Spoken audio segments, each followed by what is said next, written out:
Ils sont armés, nous on n'a pas d'armes.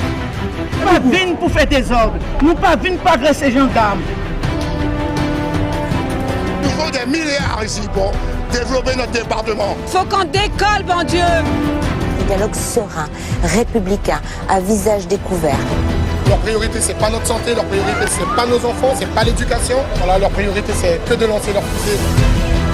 Levons le point afin que le monde entier puisse voir qui nous sommes en Guyane.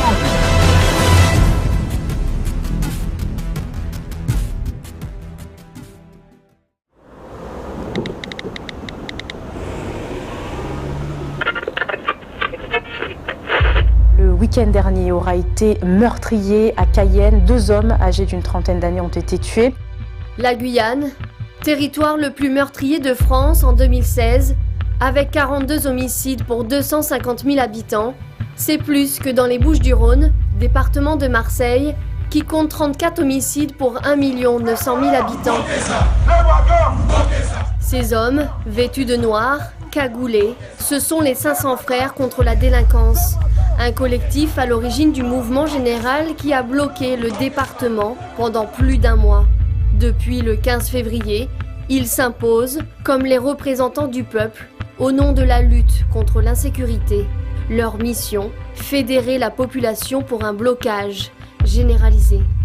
Retour sur les raisons et les circonstances d'une crise qui a paralysé la Guyane pendant 37 jours. Le malaise est profond. 22% de chômage contre 10% en France métropolitaine. Une forte immigration venue d'Haïti, du Brésil ou encore du Suriname, avec notamment comme fléau l'orpaillage illégal, la prostitution.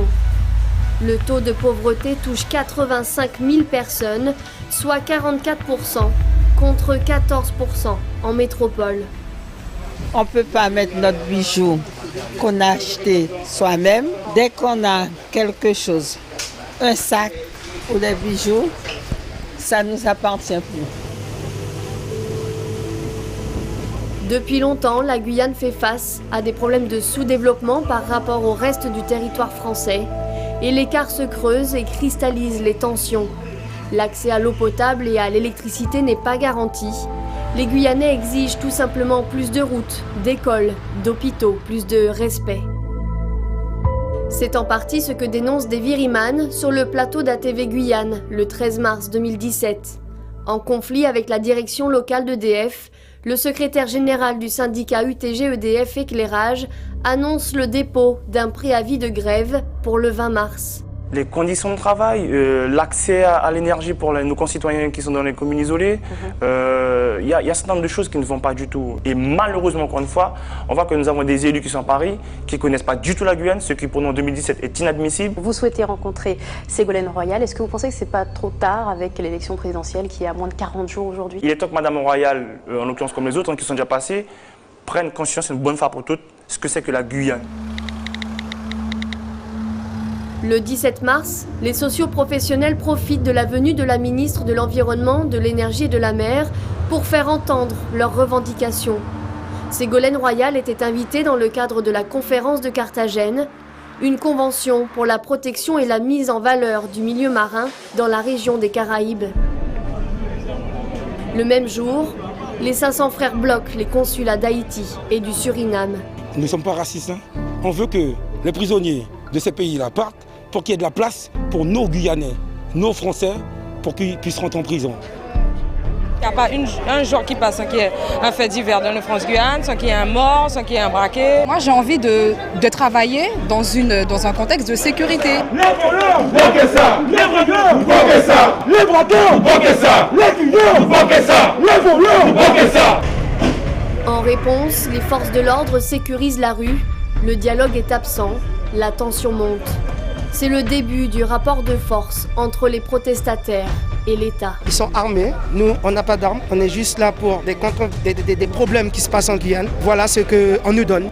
Ils sont armés, nous on n'a rien, on a juste la bouche, les paroles et voilà ce qui nous arrive. La population s'il vous plaît, levez-vous et venez nombreux s'il vous plaît.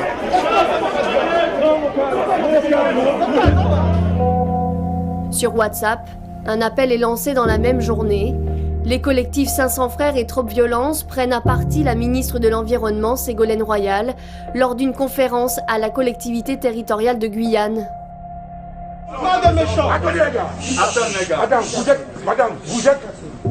La vidéo fait le tour des médias nationaux. Il faut arrêter, Moment de stupeur. Première opération coup de poing réussie pour le collectif, mais pour le président de la CTG, c'est une erreur diplomatique. C'était déplorable dans l'action, dans la forme, dans le fond, puisque j'avais souhaité que cette journée soit accordée aux invités prestigieux de Madame la Ministre. Nous avions des délégations de toute la Caraïbe. Ils ont pensé qu'on avait un acte de terrorisme. La veille, ils négociaient les détails du pacte d'avenir.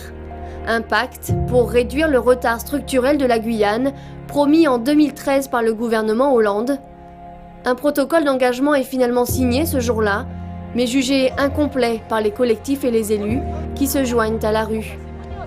On voit bien juste qu'hier, grâce à la rue, eh bien, Ségolène Royal a pris son téléphone et a appelé François Hollande devant nous. J'y étais. Et 2 minutes après, on entend que le pacte d'avenir serait relancé et aboutirait. Donc je veux dire qu'à un moment donné, il faut être sérieux. Parmi les mesures estimées insuffisantes, l'éducation. 60 millions d'euros seront attribués pour la construction de 2 collèges et un lycée. Un pas en avant, certes, mais non adapté aux nombreux besoins du territoire, selon ses étudiants. On réclame justement l'égalité pour tous, que tout le monde puisse avoir une école, pouvoir manger, pouvoir rentrer chez eux, dormir. Et là, ça nous montre que les jeunes veulent aussi tout ça. On veut tous une égalité. Il y a aussi une adaptation des programmes pour qu'on sache qui on est, qu'on connaisse notre culture. Le système éducatif est en panne. Les écoles ne sont plus en mesure d'accueillir dans des conditions respectables leurs enfants. Il y en a marre, nos toilettes sont toujours bouchées, les enfants ne vont pas aux toilettes, ils sont obligés de se tenir. On est toujours méprisés par l'État. On attend toujours qu'ils reviennent, qu'ils nous donnent. Ça fait déjà le 3e trimestre qu'on attaque et on n'a toujours pas de réponse. Il faut arrêter de prendre la Méridien pour un abruti. Autre domaine, autre problème, la santé. Employée du CHU depuis 5 ans, cette jeune infirmière a accepté de témoigner à visage caché sur les conditions déplorables dans lesquelles elle exerce. Ça se détériore au niveau de l'effectif, au niveau du matériel. À chaque fois que je vais travailler, et cela fait déjà au moins 2 ans, je vais avec un mal de ventre ou j'ai pas envie, je traîne de plus en plus des pieds. À ce jour, aucun membre du gouvernement ne s'est déplacé. La pression monte. Le 20 mars, les salariés d'EDF, d'Endel, du centre médico-chirurgical de Kourou bloquent l'accès au centre spatial, fleuron de la technologie européenne, qui emploie plus de 1000 personnes. Le message en direction de Paris est fort. On en a assez d'entendre que nous ne sommes pas compétents, donc il est important qu'on le reconnaisse tout cela aujourd'hui, qu'il y ait une vraie politique de développement pour le territoire guyanais, afin que les gens aient l'électricité de façon correcte partout, on va dire. De nouveaux collectifs voient le jour. Celui des Toucans dénonce la situation du centre médico-chirurgical de Kourou. Ce qu'on veut pour le CMCK, c'est que ça passe en hôpital public. Voilà, c'est ce qu'on demande et on va aller jusqu'au bout. Nous sommes déterminés, nous demandons à la population de venir nous rejoindre, tous ceux qui se sentent concernés. Moi, comme je dis, pour la santé, pour notre santé en Guyane, il n'y a pas de prix. Pour la santé de nos enfants en Guyane, il n'y a pas de prix. On est en France, on est en Guyane, on est en France, on mérite une santé à la hauteur de notre territoire. En début de matinée, les esprits se sont échauffés entre les manifestants et les forces de l'ordre. Le calme est revenu rapidement.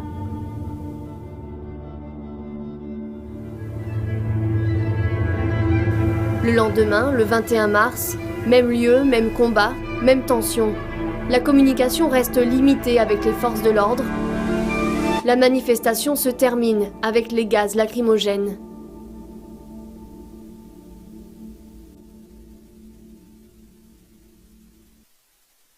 Encore une fois, l'État nous montre que nous ne sommes pas protégés.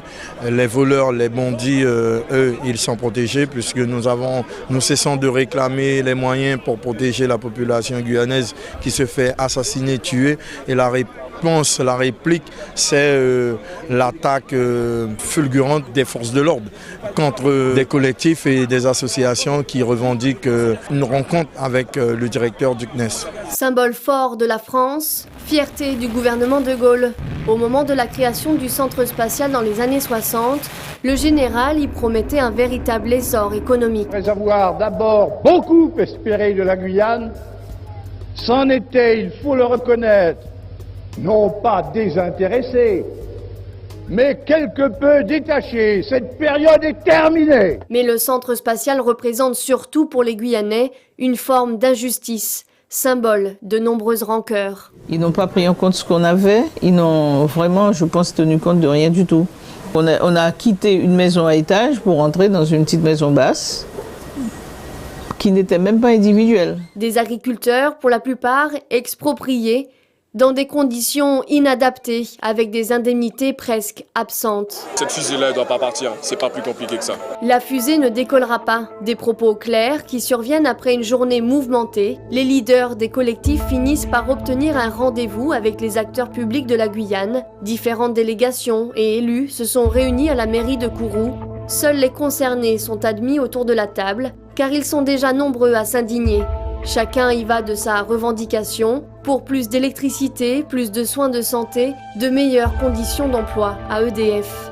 Dehors, le public venu en masse observe le débat. La situation est loin de plaire à tout le monde. Maintenant il y a un problème, maintenant il y a une résolution pour nous disait ça va ça passer. Après 2 heures de réunion, le collectif des manifestants s'isole pour une concertation privée. La décision tombe, le blocage est maintenu. Vos réponses n'ont pas été à la hauteur de nos demandes. Et sur ce, on vous dit au revoir. Comme apparemment on nous tourne en rond, et apparemment le centre spatial, eh ben, voilà, leur priorité c'est que de lancer leur fusée et pas la prière de la population de la Guyane. Leur priorité c'est pas notre santé, leur priorité c'est pas nos enfants, c'est pas l'éducation, c'est pas l'insécurité, c'est pas les chefs d'entreprise, eh ben, il n'y a pas de problème. Une réaction qui ne surprend pas le président de la collectivité. Si on nous dit qu'on a 2 ans d'effacement du RSA, on n'a pas besoin après d'aucune haute dotation. Et nous pouvons tenir pendant 5 ans, engranger le plan économique et permettre ainsi aux entrepreneurs de travailler en Guyane. Si Paris nous avait écouté il y a 5 mois, il y a 1 an, on ne serait pas arrivé là. Parce qu'on n'a pas cessé d'alerter le retard économique, le chômage, le sous-emploi, la précarité. Aujourd'hui, Paris sait que nous sommes au bord d'un débordement et ce n'est que le début, à mon avis, d'un problème qui va toucher véritablement la Guyane, la République, les citoyens. Ce n'est que le début et les barrages se multiplient. La manifestation prend de l'ampleur. Les agriculteurs bloquent l'accès à la direction de l'alimentation, de l'agriculture et de la forêt. Ils réclament leurs aides européennes. Pour l'occasion, ils ont transféré le marché sur la route de Baduel. On a compris quand même qu'à la fois on ne peut pas empêcher les agriculteurs de vendre leurs produits, on ne va pas bloquer la production parce que ce n'est pas le but et nous on a besoin de soutien, donc on a réuni le tout. On a fait les agriculteurs venir, sur notre mouvement ils sont bien contents parce que du coup ils nous soutiennent. La population est venue en masse depuis ce matin à l'appel des différents médias pour soutenir ce marché. Une nouvelle forme de soutien qui pourra se durcir si besoin. Aujourd'hui, l'ASP veut jouer la montre avec nous. Bon, les agriculteurs, de toute façon, nous ont déjà demandé pour que le marché, ils ont dit si c'est vendredi, samedi, ils sont avec nous. On ne nous aura pas à l'usure. Pourquoi? Parce qu'ils nous ont déjà usés. Usés, eux aussi, l'Union des transporteurs de Guyane bloque le port maritime. Ils accusent la société Eiffage Construction de ne pas suffisamment faire appel aux entreprises guyanaises concernant le chantier Ariane 6. Qui font travailler leur toupie. Donc tous les transporteurs indépendants ne travaillent pas. Alors le centre spatial, il y a du boulot pour 3 camions. Prenez 3 autres transporteurs de Guyane. On a le matériel pour ça. Je ne comprends pas pourquoi on fait importer d'autres véhicules. Les syndicats en colère barrent l'accès au port. 2 navires n'ont pas pu être déchargés. Conséquence, les rayons se vident dans les magasins. On va vite être en termes de produits frais dans des situations potentielles de raréfaction de la marchandise. Vu le risque de pénurie, cette mère de famille préfère anticiper. Si ça bloque, nous pas rester fait. Si la France vient, bon ça débloque. Mais si la France ne vient pas, alors ça va chauffer. Malgré les inconvénients d'un tel blocage, les Guyanais sont solidaires. La population guyanaise, on a assez. Notre pouvoir d'achat diminue de jour en jour, même si nous travaillons, c'est inadmissible. Les compagnies aériennes annulent leurs vols. De nombreux collectifs s'organisent et suivent le pas. Femmes d'Hibou, le comité pour plus de sécurité en Guyane, le collectif des Iguanes de l'Ouest ou encore Guyane Maupeyi maintiennent le combat avec le groupe pour la Guyane des Collets comme pilote du mouvement. Nous sommes le 23 mars 2017. La Guyane se réveille, paralysée. Les commerces sont pour la plupart clos ou pris d'assaut, les écoles fermées par consigne de sécurité. Afin d'apaiser le pays, le ministre de l'Intérieur dépêche sur place une délégation interministérielle. C'est pourquoi une délégation ministérielle sera sur place avant la fin de la semaine pour conclure ces discussions. Si toutefois, et j'insiste sur ce point, les conditions du respect et de l'ordre républicain sont réunis. Mais en l'absence de ministre, les protestataires refusent cette rencontre. À l'aéroport, le collectif annonce la couleur. Les 500 frères sont venus pour dénoncer la délégation ministérielle. Nous rejetons catégoriquement cette délégation. Nous exigeons la présence du ministre de la Justice. Et finalement, 5 d'entre eux reviennent sur leur décision. Ils demandent à rencontrer les décideurs. Après quelques coups de fil, une réunion s'improvise dans la rue. Vous êtes apparemment les forces de décision. Très bien. On ne va pas vous engager que vous. Il faut que les ministres soient avec vous. Quand ils seront là, on pourra parler des problèmes du pays. Avez-vous l'intention de vous y rendre? Oui, c'est pas le sujet. Bien Pourquoi sûr que je peux. Déjà Bien sûr que je peux aller, sauf qu'il faut les conditions du dialogue, les conditions du dialogue serein, républicain, à visage découvert. La situation s'envenime, les barrages sont maintenus. 37 syndicats réunis au sein de l'Union des travailleurs guyanais votent la grève générale illimitée. Nouvel épisode de grogne, des agriculteurs cette fois-ci. Ils aspergent de lisier de porc les murs de la préfecture. Dans la presse internationale, Washington déconseille aux Américains de se rendre en Guyane. Dans un quartier de Cayenne, des jeunes profitent de la tension générale pour semer le trouble. Ils agressent les passagers de ce véhicule. Dans ce climat, le ministre de l'Intérieur, Bernard Cazeneuve, demande l'apaisement. Il annonce la venue de la ministre de l'Outre-mer et du ministre de l'Intérieur.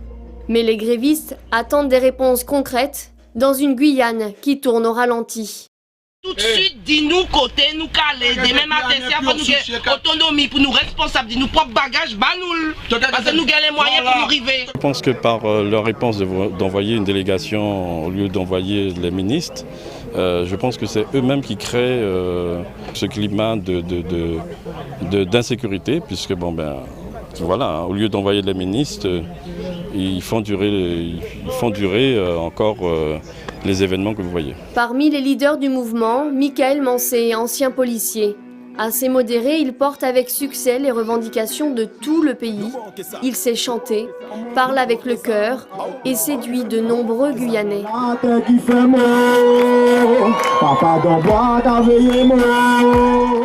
Même si les 500 frères ne font pas l'unanimité, les Guyanais leur font confiance. Ils nous protègent, parce que quand ils sont là, nous savons que nous pouvons sortir en sécurité. Ils ont supporté l'espérance de tout un peuple. C'est des pères de famille qui se battent juste par l'avenir de leurs enfants. Comme nous, on est là pour assurer l'avenir de nos enfants. Ah, mais si je pouvais, j'aurais eu ma cagoule et je serais avec eux. Tout ce que nous n'avons pas osé dire et osé faire, eux, ils le font. Les 500 frères fascinent. Cette famille a fait le déplacement en espérant les apercevoir. Il y a les enfants ce matin, je les ai montrés sur un live à la télé qui avait les 500 frères là. Ils m'ont dit, papa, vous nous amenez, vous nous amenez, vous nous amenez. Comme eux, les Amérindiens sont venus des villages les plus reculés. Je penserai à mes frères de l'intérieur qui chaque jour souffrent, qui chaque jour n'ont pas droit à l'eau potable. Plus haut dans le cortège, cette association interpelle sur les problèmes fonciers. L'État détient les 95% de nos terres et en plus de ça, des gens qui ont plus de 30 ans, voire 50 ans, se voient expulsés de leurs parcelles. Du jamais vu. Ils étaient près de 10 000 à manifester dans les rues de Cayenne et 3 500 à Saint-Laurent-du-Maroni. Des chefs d'entreprise, des commerçants, des enseignants et des avocats. La Guyane aujourd'hui a compris qu'il y a des hommes et des femmes qui ont envie de se battre pour l'intérêt général.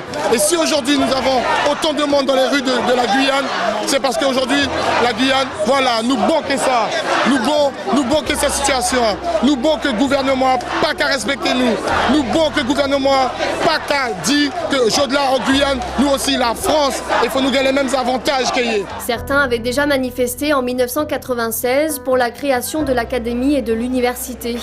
En voyant cette foule si grande, cet homme est ému jusqu'aux larmes. Je suis fier de ma population parce que souvent on se dit que les Guyanais ne se réveillent pas. Souvent on voit le pays qui est dans un état délabré. On se disait mais mince, est-ce que les Guyanais réagiraient? C'est extraordinaire et c'est le seul événement qui aujourd'hui, je peux dire, a battu novembre 96 en termes de mobilisation et c'est ça qui est extraordinaire. On n'avait jamais vu ça, donc bien sûr que c'est un moment inoubliable. On a compris enfin qu'on doit vivre ensemble, mais pas chacun de notre côté. On est un seul peuple. On est des frères et sœurs ici. Donc ça commence à rentrer dans les consciences. C'est un message important à faire rentrer dans les consciences. Donc ce n'est que le début du combat. Si la cagoule des 500 frères déplaît à certains, d'autres portent un foulard noir en forme de soutien. Un turban noir sur la tête. Ça a été demandé hier sur WhatsApp pour que les mères et les femmes puissent soutenir de cette façon les 500 frères. Des drapeaux haïtiens, dominicains, brésiliens flottent. Tous sont là pour une même cause, la Guyane forte. Souvent, on nous critique qu'on n'est pas solidaires. Eh ben, nous sommes tous solidaires. Nous avons des enfants qui sont nés en Guyane et nous sommes là pour se battre pour les enfants et pour les Guyanais, tous les Guyanais. Nombreux sont venus en bus, spécialement. Nous sommes là, Kogno, Maturi, Matiti, la Guyane, nous sommes là. Il faut absolument que ce pays se décolle comme une fusée au niveau économie, sociale, santé. Il faut qu'on décolle, bon Dieu. Cette grande marche est l'une des plus grandes mobilisations jamais organisées en Guyane. Un message fort d'unité et de détermination adressé au gouvernement.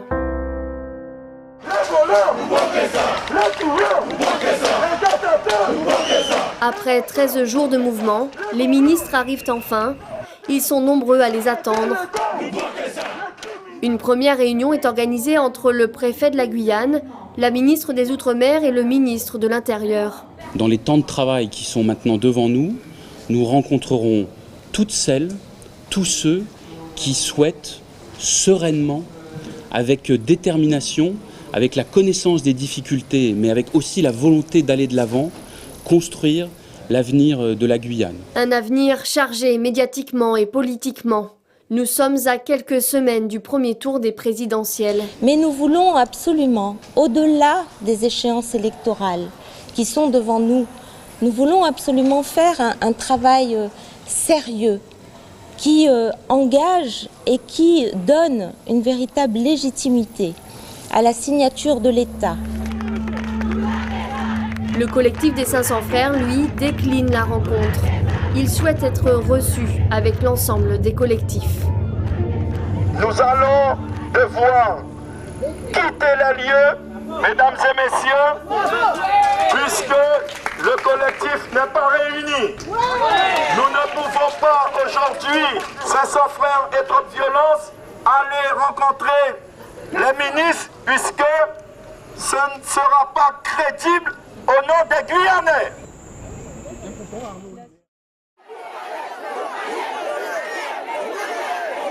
Au petit matin, l'ambiance est toujours aussi tendue. La délégation ministérielle refuse la présence de la presse. Le collectif stoppe alors la rencontre. C'est un mouvement du peuple et le peuple doit être informé au même moment, en même temps que nous. Voilà, alors il faut bien que le gouvernement comprenne bien ça. C'est le peuple qui est descendu dans la rue et aujourd'hui, le peuple a le droit d'être informé à la seconde près de ce qui se passe pour l'avenir de la Guyane. Une conférence de presse est mise en place. Un cadre de travail républicain suppose que nous puissions nous parler les yeux dans les yeux, nous parler en confiance. Ce cadre-là, qui avait été encore une fois agréé préalablement par tout le monde, suppose que ce soit un cadre dans lequel la presse reçoit les comptes rendus après. Nous sommes parfaitement disposés à ce que, à chaque fois que des avancées interviennent, il puisse y avoir un point très précis sur les accords, sur les éventuels désaccords et sur les décisions qui ont été prises. L'idée, c'est d'être sur un document qui serait signé et qui engagerait le gouvernement et dans la continuité de l'État. Pour relancer les négociations et contre toute attente, Erika Barrett se saisit d'un mégaphone et spontanément, elle présente ses excuses au peuple guyanais. Toutes mes excuses au peuple guyanais. Une déclaration historique qui réamorce les discussions dans un cadre beaucoup plus serein. Pendant ce temps, sur les barrages, les grévistes suivent de près l'évolution des négociations. Je pense, mais ça ne tient qu'à moi, je pense qu'ils ne nous prennent pas encore au sérieux. À peine arrivés, ils disent qu'ils n'ont que 48 heures et ils repartent. Pour moi, on ne peut pas régler une telle situation en si peu de temps. C'est pas facile sur les barrages, de rester sur les barrages jour et nuit. Des paroles, peut-être un peu d'insultes, mais bon, on reste un peu zen pour qu'on puisse avoir satisfaction. La ministre des Outre-mer transmet ses dernières propositions. Les collectifs les jugent insuffisantes. Ils demandent un plan à hauteur de 2,5 milliards d'euros. Un plan irréaliste, commande Bernard Cazeneuve, depuis Matignon. Non, mais ce qui est surtout irréaliste, c'est que l'État n'ait pas pris la pleine mesure de ce qui se passe en Guyane. C'est ça qui est irréaliste. C'est pas notre demande, ça fait près de 50 ans de retard sur tous les domaines. Donc nous disons un peu de respect que nous méritons plus que cela, vraiment. Donc nous ne sommes pas dans une posture de quémandeur, on n'est pas dans la politique de la main tendue, et simplement nous demandons à avoir les conditions pour être un peuple de champions plutôt que d'être une terre de mendiants. Les négociations reprennent dans la soirée, et ce jusqu'à 3h30 du matin. La ministre des Outre-mer a pu échanger avec une cinquantaine de Guyanais avant de partir, mais pour les différents pôles du collectif pour la Guyane décollée, le compte n'y est toujours pas. Après une dernière rencontre, aucun accord n'a été trouvé, malgré plusieurs jours d'échanges. Nous allons bloquer fortement demain.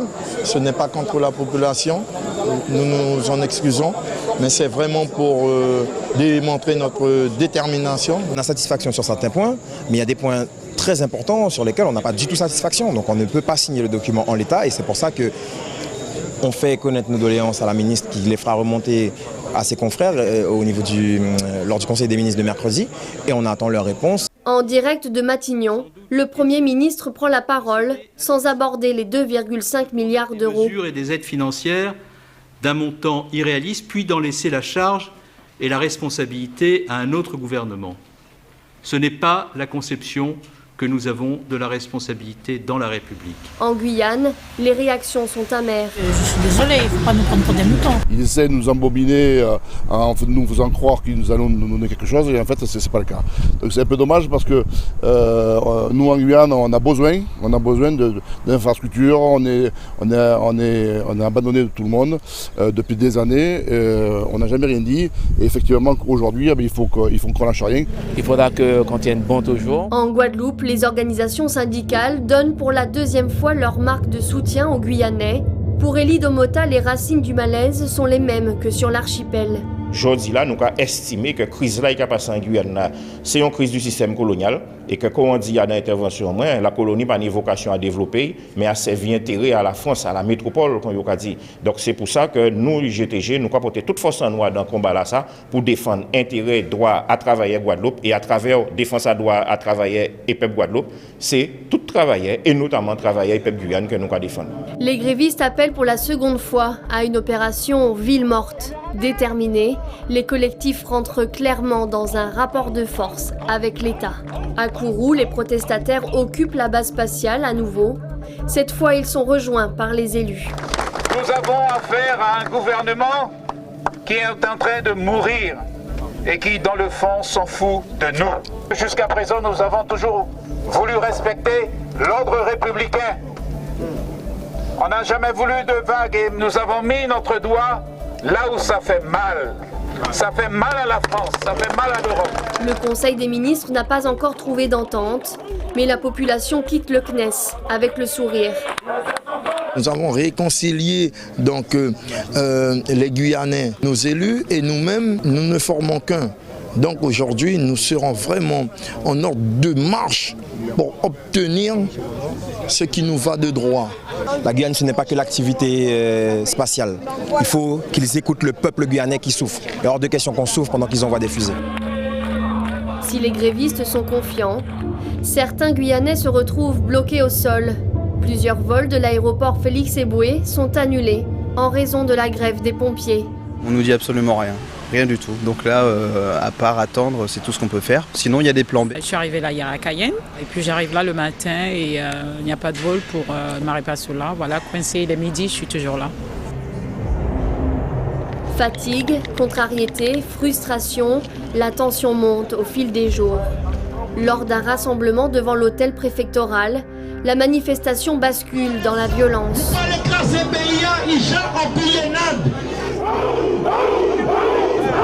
Tout commence lorsqu'un homme tente de forcer l'entrée de l'institution alors que le préfet refusait de recevoir les collectifs.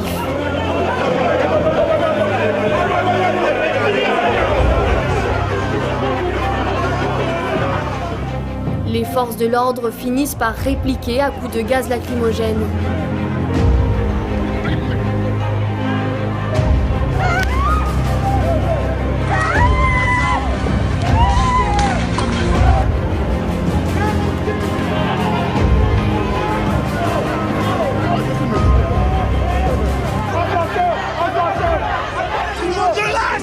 Les leaders du collectif tentent de reprendre le contrôle de la situation. Nous pas reculer les gars.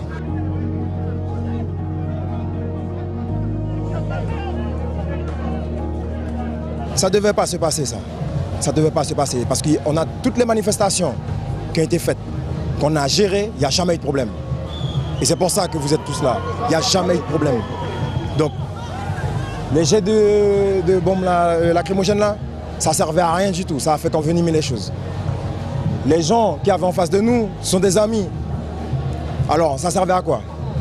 Au final, ils ne cherchent pas à comprendre, ils veulent qu'on en vienne là. Si la France ne fait pas ce qu'elle a promis, on fera. On fera. Il est hors de question que je subisse la vie chez moi quand le gouvernement chez vous ne fait rien. Hors de question. C'est tout simplement ça. Donc oui, s'il faut faire, on va faire. C'est pas un souci pour nous, ça. À l'aise. Faire ce qu'il y a à faire pour que les gens vivent bien. Hors de question que les délinquants viennent nous faire chier chez nous. Le préfet soumet finalement de discuter avec une délégation de 5 personnes, une proposition immédiatement refusée par les collectifs.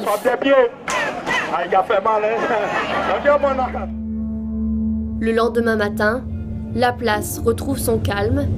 Les Guyanais sont au marché. Les échauffourées ont marqué les esprits. Un commissaire et plusieurs policiers ont été blessés. C'est vrai que c'était assez violent, ce qui s'est passé, mais bon, je pense qu'il faut continuer malgré tout. Hier, c'était une période très chaude et je pense que les gens, ils avaient quand même peur. Il y a 1000 formes de pression qu'on peut faire, mais là, laisser l'activité économique fonctionner. Après 3 semaines de mouvement social, certains craquent.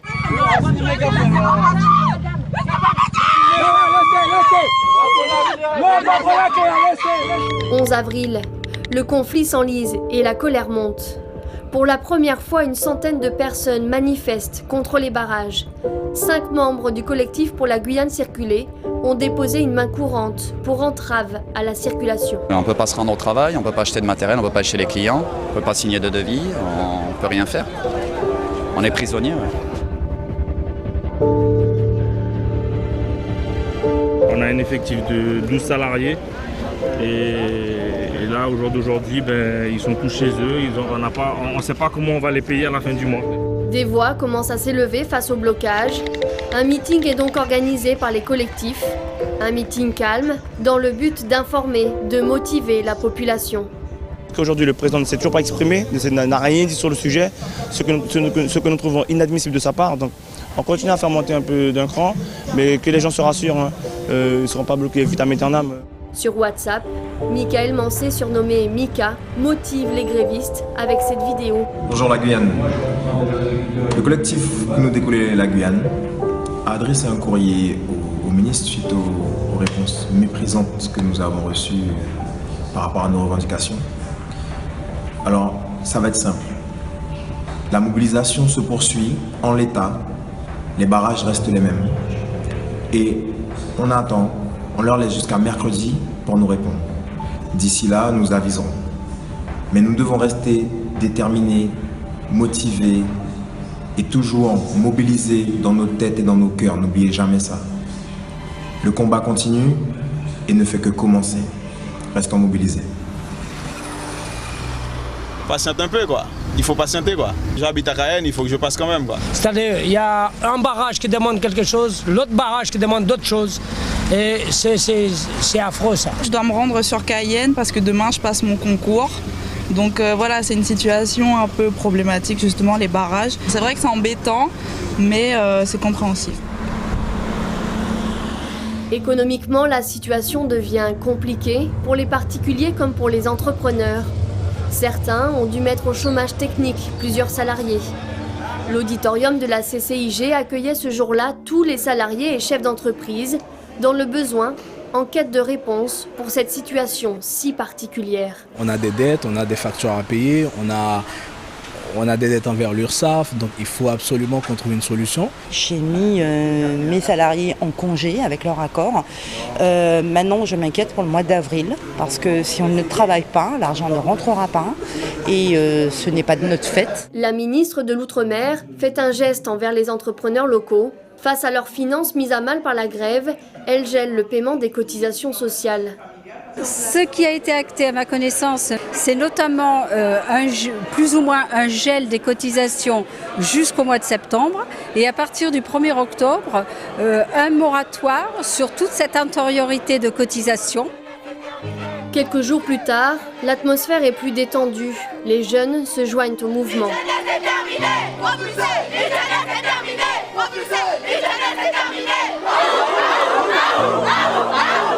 C'est la jeunesse pour montrer que la jeunesse est présente aussi sur les barrages, il n'y a pas que les adultes. L'État nous oublie. Et voilà, on est là aujourd'hui tous ensemble. Et on espère que ça impactera beaucoup de monde. Les événements ont insufflé à la jeunesse l'énergie nécessaire pour une reconnaissance future. Mais certaines méthodes ne séduisent pas tout le monde et aujourd'hui un des meneurs prend ses distances avec le collectif le plus suivi, celui des 500 frères. Porte-parole officiel, Michael Mancé quitte son poste. En ce qui me concerne, on ne peut pas rattraper 50 ans de retard en 2 jours ou en 2 semaines, c'est pas possible. Je préfère me retirer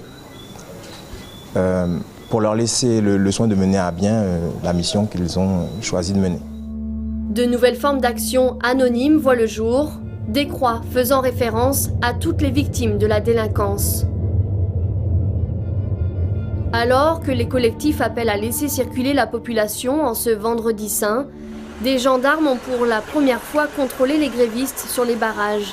Et on a trouvé ça un peu grotesque, quoi, mais bon voilà. Ce qu'il en est, c'est qu'après être arrivés, les brigadiers qui étaient là, il faut savoir qu'ils avaient des caméras, ils nous ont filmés.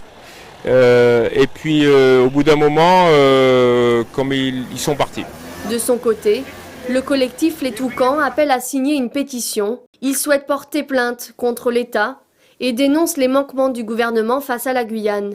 Nous allons rentrer dans le fond après avoir récupéré un maximum de signatures à cette pétition. Et ensuite, après, les avocats prendront le relais pour rentrer dans l'aspect juridique et technique. On attend mettre l'État face à leurs responsabilités, tout simplement, sur l'éducation, sur le désenclavement du territoire, sur la santé et sur la sécurité et la justice. Tout simplement, on veut que l'État français prenne ses responsabilités. Et aujourd'hui, ça fait plus de 50 ans qu'il y a eu ce manquement. Et le manquement, il est là. Il est établi par toute la population et même par l'Europe aujourd'hui qui dénonce aujourd'hui avoir oublié la Guyane.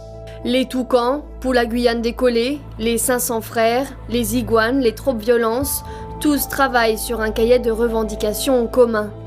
Au siège de la CTG, les membres du collectif pour la Guyane décollée, les représentants de l'État, les élus, discutent et finalisent le document. En attendant, l'heure est à la décontraction sur les barrages. Nous sommes satisfaits, soulagés que nous puissions arriver au terme de toute cette pas manifestation, mais de tout ce travail en tout cas. Et c'est vrai que c'est avec grand soulagement, avec plaisir que nous sommes en train de plier nos bagages actuellement. Nous avons lutté, c'était vraiment difficile de gérer la population qui était très énervée, faire de la circulation, faire de la médiation, faire de la sécurité. J'espère que la Guyane sortira grandie de cette manifestation et qui pourra nous servir par la suite à régler tous nos problèmes. Et si les négociations ne sont pas concluantes, les manifestants sont prêts à maintenir le piquet de grève. Pour moi, tant qu'on n'a pas ce qu'on obtient, on peut rester là toute l'année. Hein. Ça ne me dérange pas. Hein. Puisque, comme je dis, ça fait 50 ans qu'on se bat. J'étais même pas encore, j'étais déjà né. Qu'on se bat pour quelque chose, là, ce sont pour nos petits-enfants que nous sommes en train de voir si on arrive à laisser quelque chose pour eux. Nous sommes le 21 avril. Dans l'après-midi, tous les protagonistes se retrouvent pour confirmer une dernière fois le texte baptisé Accord de Guyane. Après 5 semaines de conflit, les élus, les collectifs, les représentants de l'État tombent d'accord. Résultat, 50 gendarmes et policiers en renfort dès 2017, la construction d'un tribunal de grande instance, une prison à Saint-Laurent-du-Maroni, 85 millions d'euros pour le système de santé, 400 millions pour l'éducation, 300 millions d'euros dans les infrastructures, ponts et routes. Sur le foncier, l'État s'engage à céder gratuitement 250 000 hectares à la collectivité et 400 000 hectares au peuple autochtone et Bushinangé. Des engagements historiques pour un nouveau départ, la fin d'une longue lutte pour les Guyanais. Ça restera gravé à jamais. C'était pas gagné. On a réussi à faire le gouvernement, au-delà de ce qui était déjà acté, engagé, verrouillé, à inscrire ce protocole-là, à le publier dans le journal officiel de la République. C'est la cerise sur le gâteau, on va dire. Et donc, on est serein parce que maintenant, on pourra travailler avec ce document-là. Et si jamais l'État ne fait pas ce qu'il faut, c'est un document opposable avec lequel on peut rester en justice si jamais l'État ne fait pas ce qu'il faut. Et c'est ça qui est important. On a prouvé que c'est 77 élus, c'est une population, c'est 40 000 personnes dans la rue, des collectifs qui ont quand même, qui ont vu qu'on a du mal à faire bouger un gouvernement, même en partance. Donc on se rend compte des réalités. Je pense que ça nous servira aussi à tous quelque part de leçon. Et quand vient le moment d'annoncer au peuple la signature des accords, c'est le soulagement général, la victoire d'un conflit de plus d'1 mois, le respect gagné pour toute une population. 1 mois après le conflit, de nombreuses questions restent en suspens. Peut-on vraiment parler d'avancée historique ? Quelles promesses pourra tenir ce nouveau gouvernement fraîchement composé ? La situation économique des Guyanais ne peut évoluer en si peu de temps. Et pourtant, il faut continuer à vivre, à travailler, à faire avec et à patienter. Politiciens les prennent nous pour couillons, nous bon que ça. Si nous votons à pas pour la misère, nous bon que ça. Nous gagnons famille qui chapait, pas de maman t'a pleuré. Ça qui jamais y'a pas qu'à ou lever, nous bon que ça. Lever du bout pour ça qui chapait. La violence qu'a mis